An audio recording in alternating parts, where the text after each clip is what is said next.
វីដេអូមួយនេះមកបងវាយអារម្មណ៍បងប្អូនមកទស្សនានៅការតែងសម្លៀកបំពាក់និងគ្រឿងអលង្ការនិងការចុចហូលចុចអីចឹងណាបងប្អូននៅក្នុងសាច់រឿងជាតិដកទស្សជាតិទាំង10នៅក្នុងគំនូរបុរាណហើយនេះគឺជាការតុបតែងរបស់ខ្ញុំបងប្អូនអាចទស្សនាទៅតាមនឹងបានបងប្អូនខ្លះក៏គាត់មិនយល់ទេព្រោះដោយសារតែគាត់អត់ទាន់ដឹងពីគំនូរអញ្ចឹងបងប្អូនខ្លះគាត់យល់ទៅហ្នឹងហើយនេះគឺខ្ញុំមកចុចហូលនៅខោរបស់យៈអញ្ចឹងបងប្អូនហើយសម្រាប់ខោនោះគឺខ្ញុំកាត់ឡាញហើយម្ដងហើយបានយើងយកពណ៌ភ្លឺជាង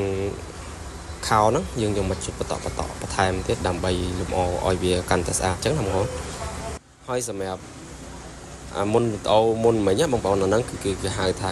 កតុយណាហើយខ្ញុំចុចត្បូងទឹកមាសនិងអុសត្រេ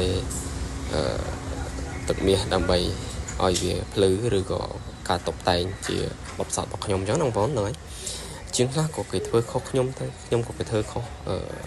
គេជាងដតីផ្សេងទៀតអញ្ចឹងទៅតាមបច្ចេកទេសរៀងខ្លួនអញ្ចឹងបងប្អូននិយាយទៅមិនប្រកាសថាដៃអាវយៈឬក៏កតុយណាហ្នឹងខ្ញុំធ្វើអញ្ចឹងហើយរៀមច្បងឬក៏ជាងផ្សេងគាត់ធ្វើដូចខ្ញុំទេនេះគឺជាបច្ចេកទេសរៀងខ្លួនអញ្ចឹងណាបងប្អូនហ្នឹងហើយ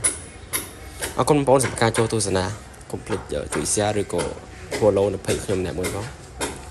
ដើម្បីបានវីដេអូថ្មីបន្តពីខ្ញុំទៀតហើយក៏អរគុណបងប្អូនដែល